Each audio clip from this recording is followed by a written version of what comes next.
Hello, this is Sam and you are watching Worst Person Perspective, where by the time this video goes up, I'll have had an Oculus Rift for about 3 weeks, and I thought it might be nice to do a quick video where I talk about my impressions on it, what I like, what I think could be better, just some advice to anyone else who might be thinking about getting one at some point. Before I start, it's probably best that I say a couple of things about myself, just so that you've got something to weigh your own interests and ideas against. Firstly, I am never an early adopter for new technology. When something's just come out, that's when it's going to be at its most expensive and least reliable, so you're paying a premium for the least developed version of the hardware. The reason that I made an exception for the Oculus Rift was really that reason, that I always sit these kinds of things out, and I thought this one time I'm really excited for the technology and I wanted to give it a go. It was a big risk, as I'll get to in a bit, but I decided that I would take that risk this one time. The other thing that I feel it is important to say about myself, in the interest of fairness, is that I do tend to justify bad purchases that I've made.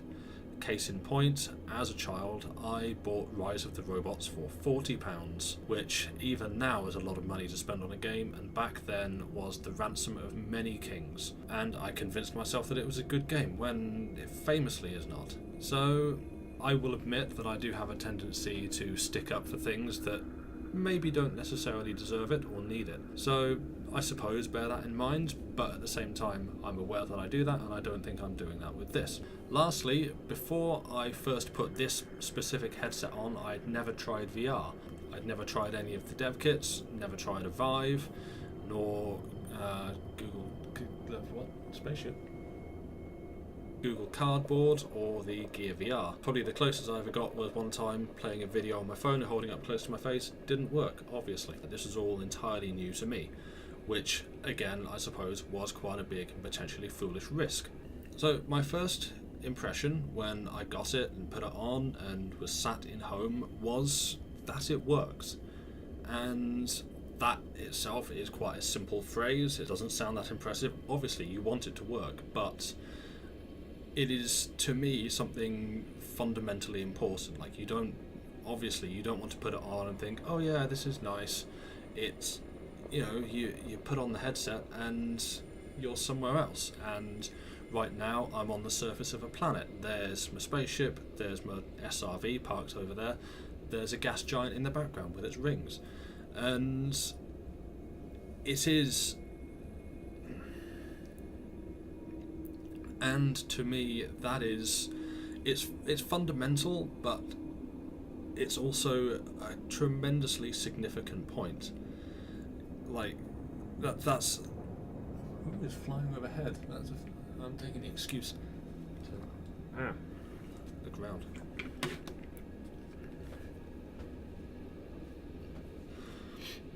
So, when I first tried it, really my first impression was that it works, and that feels like quite a trivial point. It's obviously not a very big one. I should say it was amazing. I was transported to another realm. I was looking at all these amazing scenes that were impossible to behold and that I will never see in my real life. But I feel that it is a tremendously important point to stress, that the technology works, and the reason for that is that you don't want to put it on and be thinking, oh yeah, okay, that's okay. I can see where it's not tracking me properly, I can't quite get up and do certain things, but that's not the case. You put it on, you spend a few minutes adjusting the straps and setting it up and calibrating it to your head and your face, and then you're off, and you can do things, and it does a decent job of making you feel like you're in another place. Obviously, I know that I am not on a planet.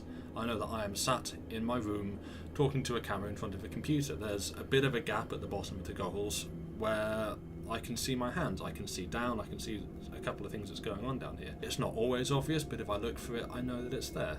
And in some ways that's kind of nice, because it just helps keep you aware of your surroundings and any desks or beds or cats that you're likely to walk into or trip over. I don't know whether that's by design or not, but there are things you can do to lessen that. If I turn the lights off, if I make the room dark, I'm not going to notice that's there at all, and that's going to help me feel more in the space. Likewise, there aren't any motion controllers yet with the Oculus Rift, which is another thing that helps your sense of presence. If you can see your hands and move around and reach out for things, even if they don't have a physical mass and weight, it helps you feel more like you're there. And this doesn't have that, but it will do soon enough. So yeah, I feel like to say that it works is a much more significant point than it sounds. It is absolutely vital that all the components come together to give you the sensation of being somewhere else, and I feel like to a certain degree it does that. Like I say, I don't feel like I'm entirely bodily immersed in another place, but at the same time it doesn't just feel like I'm looking at a computer screen. So it is important that it works, and it does. With that said, before I got it, I did have some concerns from things that I'd read about from other people and from the development of the earlier versions. First of all, the so-called screen door effect, where due to the nature of the screen and the pixel density of the screen, it could feel a little bit as if you were looking at the game through a screen door. You've got the spaces between the pixels being a little bit magnified due to their proximity to your face and the distortion of the lenses. So not having experienced what it was like on the previous versions, I don't have anything to compare it to, but I would say that anyone who is giving the impression that it's been eradicated and that you don't have to worry about it on this isn't entirely representing the situation. What I'm seeing is very good, but there are certainly times when it can still feel as if I'm maybe viewing the game or the whatever through a fine mesh. The effect that I find it has is that in the normal course of playing a game or watching a thing, you don't really notice it. Everything looks maybe slightly fuzzy, but you don't really notice the actual lines between the pixels. There are occasionally times, like for instance right now, if I'm looking at the lights on the ship in front of me, it can feel a little bit as if they've got a fine mesh in front of them. But in the normal course of play, it doesn't really manifest as this grid-like pattern across your vision. That's not really the effect it has anymore, and in that sense it has been greatly diminished over what I believe it to have been in the past. But at the same time, it does have the effects of making everything seem just a little bit blurry. It's not something I would say massively detracts from the experience, but it also means that you're not getting perfection, and I think it's unfair to expect perfection, certainly on the first iteration and certainly on the hardware required to run it at present. I think that what you get is fairly proportioned to what you're paying, so I'm perfectly happy with that, and I'm happy to accept the level of image clarity that it comes with. Another thing that I had read plenty about before trying this myself was God rays, as people started calling them. This is an effect supposedly of the Fresnel lenses that they've used in the headset. I say supposedly because I know nothing about Fresnel lenses or high quality optics and the benefits and downsides thereof. Only what I've read other people discussing, and this comes from the internet, so it may not be entirely true.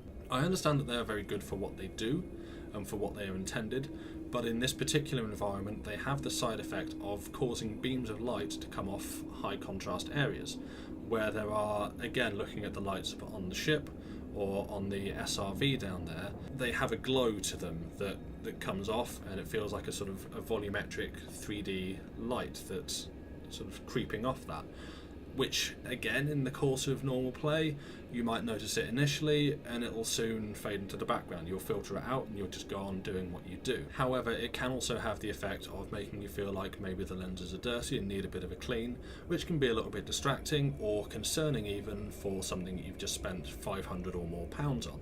So again, it is something that I'm willing to tolerate and accept, but is also something that if you were thinking of buying yourself, you should be aware of. Lastly, motion sickness is something that did seem to be quite a big thing for a lot of people, and something that was quite a concern for me. I don't want to get sick whilst playing games, because then otherwise I can't play them, and then I've just wasted a bunch of money on some useless face accessory, which I don't want to do. So that was a concern, and honestly I have experienced it a couple of times. It's certainly diminished and I've gotten more comfortable with it as things have gone on, but on my second and third days I was playing a couple of games that seemed to be causing it more by their performance than necessarily anything specifically happening in the game. By that I mean, If a game isn't running at 90 frames per second, it seems quite well documented that that will trigger some motion sickness. You need that high refresh rate in each eye to keep your brain being full into thinking that everything's okay. I suppose, again, I don't really know the full science and the studies of it. This is just what I've gleaned from reading other people rambling on, as I am doing now. So I believe it was caused by the games that I was playing underperforming a little bit, and so making me feel a bit nauseous. But on the whole, it's not really been a big problem. By the end of my first day with this, I did try playing Elite, and mostly I was fine. I didn't play it for too long and did stop when I started to feel my stomach turning a little bit whilst pulling some big loops or rolls, and that sort of thing would seem to upset my stomach. That's the sort of thing to be aware of for the first couple of days, but you will eventually get accustomed to it.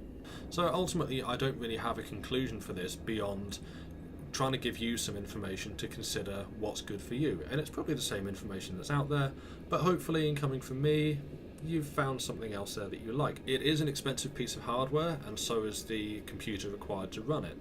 And so that is immediately going to rule out a lot of people, and it does present a lot of risk there. You don't want to go and spend a bunch of money on something that makes you sick or that doesn't deliver the image quality that you expect and demand, which is where my advice would be: if you have the opportunity to try one before you buy it, do so, because that's going to give you way more information than I can do by sitting here and talking for a bit. But equally, I would say that if you find you do have the money freely available to spend on it, and I accept that is a lot of money, and I know that what I did was quite a big risk, but if you find that you do have that money and do want to jump in and take that risk without being able to try it, you will probably be okay. There are things that I feel could be improved and that will be improved in future versions, which will be about 1.5 years away to 2 years.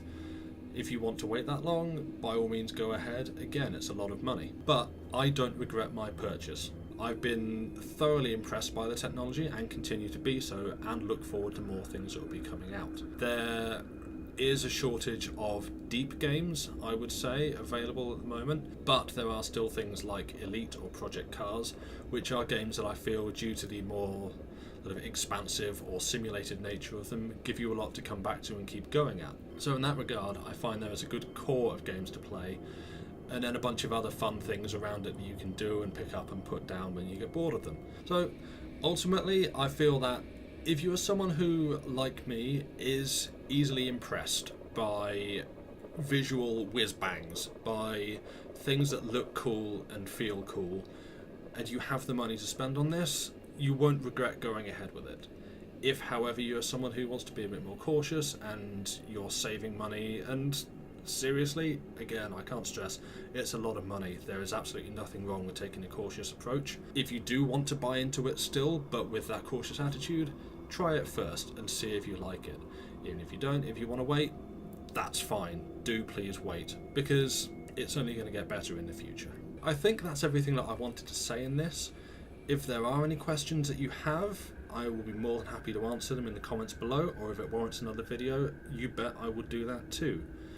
But for now, I'm going to wrap things up. So thank you so much for watching. Do please come back for more, but for now, bye.